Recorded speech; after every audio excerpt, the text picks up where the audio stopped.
My wife said she was going to the store.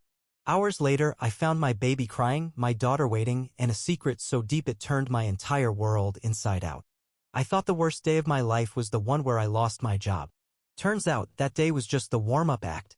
The real blow came on a quiet Wednesday evening when I opened our front door expecting the smell of dinner and instead found silence, a crying baby, and a truth so devastating it changed everything I thought I knew about my family. The first thing I noticed was the quiet. Not peaceful silence, the kind that settles over a home after a long day, but the unsettling kind, the kind that tells you something's off before you've even taken your shoes off. Usually, when I walk through the door, I'm met with the soft hum of the TV or the rustling of toys on the floor. Sometimes, if I'm lucky, the scent of dinner wafts through the hallway. But that evening, there was only silence. And then a cry. A baby's cry. It was our son, Micah. Just shy of 1 year old, full of giggles and energy, the kind of baby who smiled with his whole face. His crib was in the living room while we were remodeling the nursery, and as I rounded the corner, I saw him standing there, tiny fists gripping the rail, face red from tears, a diaper sagging low and obviously needing to be changed. I dropped my bag immediately and rushed over. "Hey, buddy, I'm here," I whispered, scooping him into my arms. His body was warm and a little sticky with sweat. How long had he been like this? My eyes darted around the room. No toys scattered, no TV on, no half-drunk coffee mugs, nothing to suggest anyone had been here all day. My wife, Anna, was nowhere in sight. I changed Micah, rocking him gently as he quieted. That's when my daughter, Emma, walked in from her room upstairs. She was 9, thoughtful and always a bit too observant for her age. She looked at me, then Micah, and said plainly, "Mom said she was going to the store, but that was a while ago." I glanced at my watch. 6:42 p.m. Did she say when she'd be back? I asked, trying to keep my voice steady. Emma shrugged. "No. But she doesn't really go to the store anymore." That sentence hit me harder than I expected. "What do you mean?" She hesitated. Then she sat down on the couch like she'd been waiting to talk. "I know about the other man, Dad. Mom told me a long time ago. She said he's Micah's real dad." Time slowed. At first, I thought I misheard her. I must have. But she was looking straight at me. No confusion in her eyes. Just quiet, uncomfortable truth. I sat down beside her, Micah still in my arms. "What are you talking about, Emma?" She didn't flinch. "Mom said you're still my dad. But not his. She said the other guy, Jason, he's Micah's real dad. She told me not to say anything. But I think it's wrong." I felt like I'd been punched in the chest. I couldn't even breathe. I stared down at Micah. His soft brown eyes. The way he curled into me, safe. My son. Wasn't he? I didn't say anything. I couldn't. And Emma, bless her brave little heart, just waited quietly. Outside, a car door slammed. Anna was home. And I was about to find out the truth already or not. The front door clicked open just as I stood up from the couch, still holding Micah. My heart thudded in my chest like it was trying to get out. Emma looked up at me, her eyes wide, her legs tucked beneath her like she didn't know whether to stay or run. Anna walked in holding 2 small plastic bags, one with a loaf of bread, the other with what looked like a bottle of shampoo. She froze when she saw us, me standing there stiffly, Micah in my arms, Emma sitting silently on the couch. She looked down at the baby, then up at me, and something in her face changed. Not guilt, not fear. Just resignation. "You're home early," she said, setting the bags on the kitchen counter like this was just any other evening. I didn't respond right away. I couldn't. I was trying to read her, hoping, praying there'd be some explanation. Something that would make what Emma said not true. "Where were you, Anna?" I asked, keeping my voice low. She took her time answering. I told Emma I went to the store. "For 3 hours?" She didn't look surprised that I was counting. She just nodded slowly. "I got caught up." "Caught up where?" My voice cracked slightly, but I steadied it. "With him." That made her flinch. "Barely, but I saw it." "You talked to Emma," she said softly, and I realized then she already knew what this moment was. There was no panic in her voice, no scrambling to cover tracks. She didn't even deny it. "Yes," I said. "She told me everything." Anna looked over at Emma, and for the first time in a long time I saw guilt. Real guilt?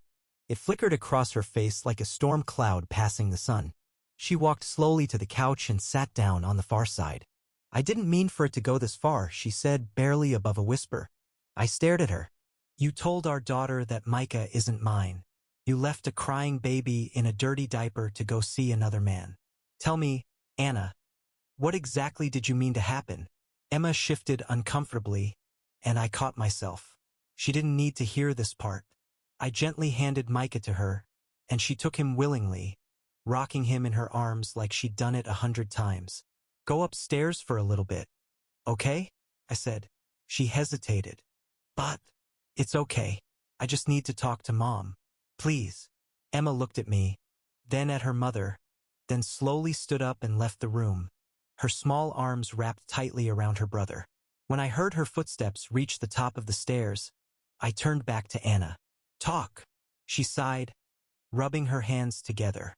"It started when you were working those long shifts. When things got hard." I didn't say anything. I wanted her to keep going. "He was just someone I talked to at the gym. It was innocent at first. Then it wasn't. I felt like I was watching someone else's life unravel. I couldn't believe this was mine." "And the baby?" I asked. "You told Emma Micah wasn't mine. Is that true?" She didn't answer immediately. "Yes," she finally said. "He's not." The room spun. I gripped the back of the couch to steady myself.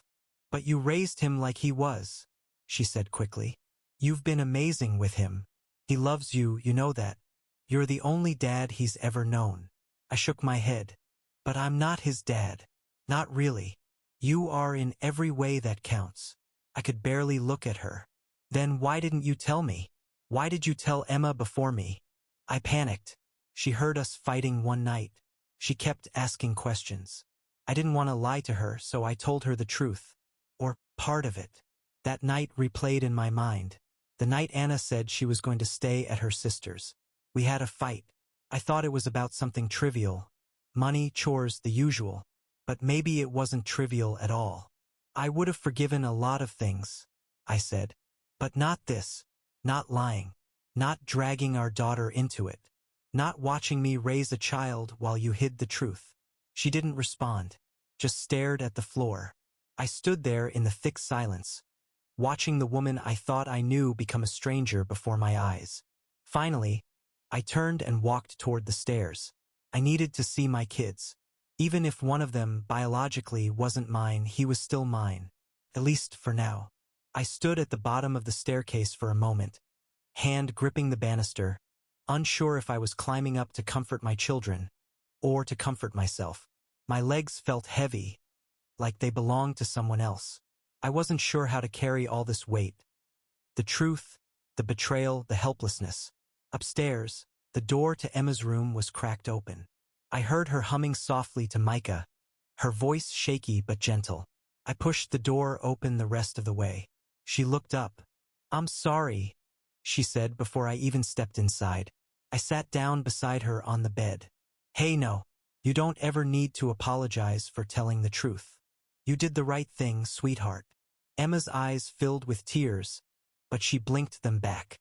"Is Micah not your son?" I hesitated. I wanted to lie. I wanted to tell her it was a mistake, that everything would go back to normal. But I couldn't do that. Not to her. "Biologically, no," I said slowly. "But I've been his dad since the day he was born. And that doesn't change because of a DNA test." She looked down at her baby brother. "Does that mean he'll go live with the other guy?" "No," I said quickly. "Micah's staying right here. I'm not leaving him. I'm not leaving either of you." She leaned her head against my arm.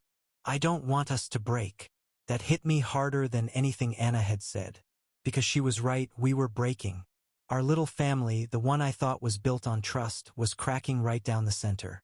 "I don't want that either," I whispered. We sat there for a long time, the three of us wrapped in silence. Micah had calmed down, his tiny chest rising and falling steadily as he drifted off in Emma's arms. I watched the two of them, my kids, and realized I had a choice to make. I could walk away, let this betrayal define me, let anger swallow everything whole. Or I could fight for the part of my life that still mattered. I kissed the top of Emma's head. "You're incredibly brave, you know that?" She smiled a little. "I just wanted you to know. I didn't think it would make you sad. It's okay to be sad. It's not your fault." She passed Micah to me carefully, and I held him close, his little body curling instinctively into my chest. I breathed in the smell of baby shampoo and fabric softener and something uniquely him. No matter what Anna had done, no matter whose blood ran through this child's veins, he was still mine. Every bottle I warmed. Every night I paced the floor. Every lullaby I hummed when he was sick. That was real. And I wasn't going to let a secret undo it all. That night, after putting both kids to bed, I went back downstairs. Anna was still on the couch, staring at the blank television screen. Her hands were folded tightly in her lap. I sat down across from her. "We need to talk," I said. She nodded slowly. "I know. I'm not here to yell. Not tonight. I just want answers. The real kind." She swallowed hard. "Okay." I leaned forward. "How long?" She met my eyes. "Almost 2 years." I clenched my jaw. "And you've been seeing him since then?" "On and off. It wasn't serious at first. I didn't even know I was pregnant until after it ended. And when I found out," she trailed off, looking ashamed. "I told myself it didn't matter. You loved Micah so much already. I was scared to lose everything." "And telling Emma?" she asked. I didn't plan to tell her anything, but she caught me crying one night. She kept asking if I still loved you, if Micah was your real son. I just broke. "You didn't break. You chose to tell her and not me." "I know. And I regret that more than anything." I sat back. "So what now?" She was quiet for a long time. Then she said, "I want to fix this. I want us to find a way back." I looked down at my hands. "It's not that simple." "I know," she whispered.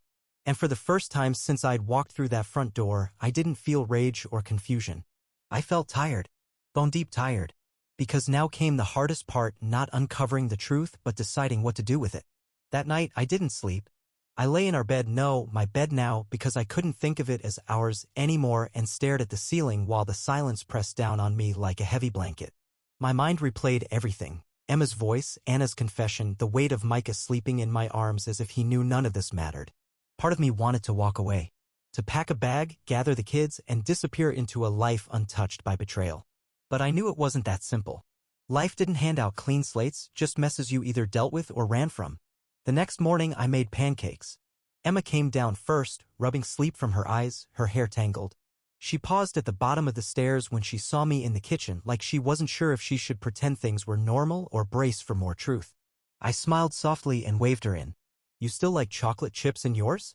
She nodded, visibly relieved. Micah was next, bouncing in his little chair, arms flapping as I set a plate in front of him. And in that moment, I let myself just be a dad. I didn't think about the man Anna had been with. I didn't think about DNA tests. I just looked at my son and daughter and thought, they're here. I'm here. That has to mean something. Anna joined us last. She looked like she hadn't slept either. Her eyes were puffy, her steps hesitant. She didn't speak as she took a seat at the table, only offered Emma a faint smile that wasn't returned. We ate in silence, the kind that was trying too hard to pretend. After the kids finished and went to the living room, I stood by the sink, washing plates I didn't remember dirtying. Anna came up behind me. "I made an appointment," she said. I turned. "For what?" "Counseling. For us. Or me. Whatever you want." I raised an eyebrow. "You think therapy is going to undo this?" "No," she admitted. "But it's a place to start." I didn't answer. Not because I was against it, but because I didn't know what I wanted. Therapy couldn't erase what she'd done. But maybe it could help me figure out if this marriage was worth saving or if I was just afraid of being alone. I also reached out to Jason, she added. That name hit differently now. Before, he was just a theory. Now he had a name, a voice, a place in this story I never asked to be a part of. "Why?" I told him I made a mistake. "That I told you the truth." He asked about Micah. I tightened my grip on the dish towel. "And?" I said Micah has a dad. "And it's not him." That pulled me up short. "You said that." She nodded. "Because it's true. He may share his blood. But you're the one who stayed up all night with him. You're the one he reaches for when he's scared. I know I messed everything up, but if there's one thing I believe with my whole heart, it's that you're the one Micah sees as his father."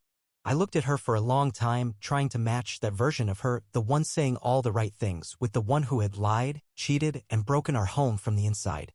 "I don't know if I can forgive you," I said quietly. "Not now. Maybe not ever. I understand. But I can't let that stop me from being their dad. Emma and Micah didn't ask for any of this. I don't want to take that away from you." "That's not your call anymore," I said, not with anger, but with certainty. "Whatever happens between us, I will be here for them. That's not up for negotiation." Her eyes welled with tears, but she nodded. It wasn't a truce. It wasn't healing. But it was a start. Later that day, I took Emma to the park. Just the two of us. We sat on a bench while she licked at a melting ice cream cone. After a long silence, she asked, "Are you and Mom going to get divorced?" I stared out at the kids running through the grass. I don't know yet, but no matter what, you and Micah will be okay. I promise. Even if we move, we might move. We might not. But home isn't just a place. It's who you're with. She smiled a little. Then I want to be with you. I looked at her, my bright, brave, beautiful girl, and realized something. I might be broken right now, but I wasn't done. Not by a long shot. The days that followed moved slowly. Not like normal days. These were heavy, thick with unspoken words and decisions that couldn't be rushed. Our house didn't feel like a home anymore, it felt like a waiting room. One where everyone was sitting in silence, wondering who would speak first, who would leave first, or who would break. But I stayed. For the kids. For myself. Maybe even for the smallest chance that some part of this life could still be repaired. Anna gave me space. She didn't push. She started sleeping in the guest room and I didn't ask her to. It was just understood we couldn't pretend to be something we weren't anymore. At night, I'd pass by her closed door and wonder what she was thinking. Regret? Hope? Guilt? I spent most of my time with Emma and Micah. With Emma, I tried to keep things simple. I picked her up from school. We played board games after dinner. I listened when she needed to talk. She didn't say much about what happened, but I knew it was sitting in her mind like a backpack she couldn't quite take off. One night while reading with her, she said, "It's weird." "What is?" I asked. "You and Mom. You both live here, but you feel so far apart. Like two people on different planets." I closed the book. That's a good way to put it. Do people ever come back from that? I looked at her for a long moment. Sometimes. If they both really want to. And if one doesn't, then they drift. And they stay far apart. She nodded slowly like she understood more than a kid her age should. But then again, she'd been forced to grow up a little faster than most. Micah was easier, in a way. He was too young to understand the tension in the air. His world was still about sippy cups, bright toys, and naps. But even he sensed when I was stressed. He'd reach for me more often, cling a little tighter when I picked him up.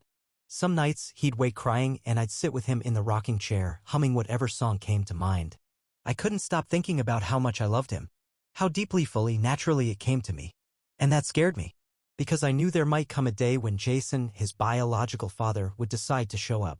What then? Would I have to share Micah with a man who had nothing to do with his first steps, his first words, or his first laugh? That was the day I started looking into my rights. I met with a lawyer 2 days later. A calm man in a small office filled with legal books and framed degrees. "You've been raising the child since birth?" he asked. "Yes. I was listed on the birth certificate. I've supported him, taken care of him, loved him as my own." He nodded. "Legally, that's significant. In most cases, the court considers the best interests of the child. If you've acted as his father and there's a bond, that carries weight. But, if the biological father wants parental rights and can prove paternity, the court may grant him visitation or shared custody." My stomach tightened. "Even if he hasn't been around?" "Yes. Biology does matter. It's not everything, but it matters." I left the office with a folder of information and a mind full of new fears. What if Jason didn't want to stay away? What if he came forward and said he wanted to be Micah's father, legally and emotionally? Could I really fight him for that? Did I want to? Back at home, I found Anna in the kitchen, making dinner. She looked up when I came in, surprised. "How'd it go?" she asked. "You know where I was?" She nodded. "I figured. I'm glad, honestly.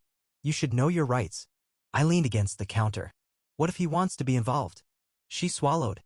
"He doesn't." I spoke to him again. He said it's too complicated. He doesn't want to disrupt Micah's life. I studied her face for any hint of a lie, but there was only sadness. "Still," I said, "I'm filing for legal custody. I want it in writing. I want to be Micah's father in every way that counts." She nodded. "I'll support that. You're the only dad he's ever known. You always will be." There was something in her voice, almost reverent. Like she was finally seeing the full weight of what I'd carried. That night, I held Micah a little longer. I whispered things he couldn't understand. Promises I wasn't sure I had the strength to keep, but that I meant all the same. Because no matter what came next, I had to draw a line. Between betrayal and love, between truth and fear, and most importantly, between the man who walked out on this child and the one who stayed. 2 weeks passed. The house settled into a quiet rhythm, one that wasn't quite peaceful but wasn't chaos either. We coexisted. Anna kept her distance, but she made an effort to be present for the kids. Emma had adjusted faster than I expected, but I knew her questions hadn't run out. Kids don't stop wondering, they just wait for the right moment to ask again. I had started sleeping better. Not because things were resolved, but because I had direction. The paperwork for legal custody was in motion. It would take time, but I was doing what I could to protect Micah, and somehow that gave me clarity. One evening, after putting Micah to bed, I found Emma sitting on the floor of her room, drawing. Her crayons were scattered like fallen soldiers, and her tongue peeked from the corner of her mouth, focused. "Hey, kiddo," I said, sitting beside her. "What are you working on?" She showed me the page. It was a drawing of our family, me, Emma, Micah, and Anna. But something was different. We were drawn as a house. Each of us formed part of it. I was the foundation. She was the door. Micah was a window. And Anna was the roof. "Interesting design," I said, smiling softly. Emma shrugged. "We're still a house. Just not the same kind anymore." That hit me. Because it was true. We were a house changed, damaged, but still standing. Maybe not as strong as before, but not fallen. "Do you think roofs ever get replaced?" she asked. I blinked. "What do you mean?" She looked down. "Like, if the roof breaks, can you still fix the house? Or do you have to get a new one?" I didn't answer right away. I knew she wasn't talking about construction. "I think some roofs can be fixed," I said slowly. "But sometimes the house is better without them. Maybe it needs more light." She looked at me, her eyes searching. "Is that what's gonna happen with Mom?" I sighed. "I don't know yet. But I do know that this house, our family, it's going to be okay. With or without a roof." She nodded, quietly satisfied with that answer, and returned to her drawing. I watched her color in the window, Micah with soft blues and yellows. Downstairs, I could hear Anna cleaning up after dinner. The clink of dishes, the running water. Mundane sounds that once brought comfort. Now they felt distant. Later that night, I sat alone on the porch, wrapped in a hoodie, a cup of tea in my hands. Anna stepped outside, holding her own cup. She hesitated, then sat beside me. "I saw the folder on your desk," she said. "Legal stuff?" I nodded. "Custody petition. I want it to be official." "You already are his dad," she whispered. "Paper makes it permanent. And if anything ever happens, I don't want a court deciding what's best for him." She stared out into the yard. "You're right." We sat in silence, the only sound being the wind brushing through the trees. "You've changed," she said quietly. I looked at her. "How so?" "You're calmer. Not colder, just more sure of yourself. Like you know what matters now." "I guess I do." She turned to face me. "Do you think there's any part of us worth saving?" That question felt like a match hovering over dry wood. One word, and everything could reignite pain, hope, fear, love. I started, we'd have to start over. From the beginning. No pretending. No hiding. Just honesty. "And trust?" she asked. "That one's harder. You broke something in me, Anna. I don't know if it'll heal." She nodded, tears forming in her eyes. "I'd give anything to undo it." "I believe that," I said. "But we can't undo it. We can only decide what we do next." She reached into her sweater pocket and pulled out a folded paper. "This came for you today." I opened it. A court date for the first hearing on custody. It was real now. I looked at her. "You still okay with this?" She nodded. "More than okay. It's the right thing." As she stood up to go back inside, she paused. "I know I don't deserve it, but thank you. For being the kind of man who stays." I didn't respond. I didn't need to. Because staying didn't mean forgetting. And forgiveness didn't mean returning. Sometimes staying just meant choosing what mattered most and holding on to it with everything you have. The courtroom wasn't how I imagined it. I'd pictured something bigger, colder, more intimidating. But it was small, almost intimate. Still, the air inside felt heavy, charged with meaning. Like everything said here would echo in places it didn't belong, through my house, through my memories, through Micah's future. Anna sat beside me, calm but pale. Her hands stayed in her lap, fingers laced so tight her knuckles turned white. She wasn't fighting me. She had no lawyer, no argument. She'd come to support the petition. That helped, but not enough to ease the tension in my chest. When the judge entered, we stood. I wasn't nervous, not really. I was clear. Clear on what I wanted, why I was here. This wasn't about revenge. It wasn't about control. It was about protecting the bond one had with a boy who didn't share my DNA, but who carried my heart in ways no blood test could explain. The judge looked over the documents for a few moments before speaking. "You're petitioning for full legal custody as the presumed father of the minor child Micah Grayson, is that correct?" "Yes, Your Honor," I replied. He glanced at Anna. "And you are the biological mother?" She nodded. "Yes." "You are not contesting this petition?" "No," she said. "He's Micah's father in every way that matters. I fully support this." It was strange hearing her speak like that in front of a stranger. So composed. So firm. Not pleading. Not emotional. Just matter of fact. It almost sounded like love, not the romantic kind, but the kind that lets go. The judge asked a few more questions about Micah's care, our living situation, the timeline of events. I answered honestly without embellishment. I didn't want to spin the story. I just wanted the truth to carry enough weight. At the end, the judge sat back and looked at us both. I've reviewed the documents, heard both parties, and based on the circumstances and the clear emotional and parental bond presented, I'm prepared to grant the petition. Final custody hearing will be scheduled, but until then, temporary legal guardianship will be transferred immediately. I felt the breath leave my lungs.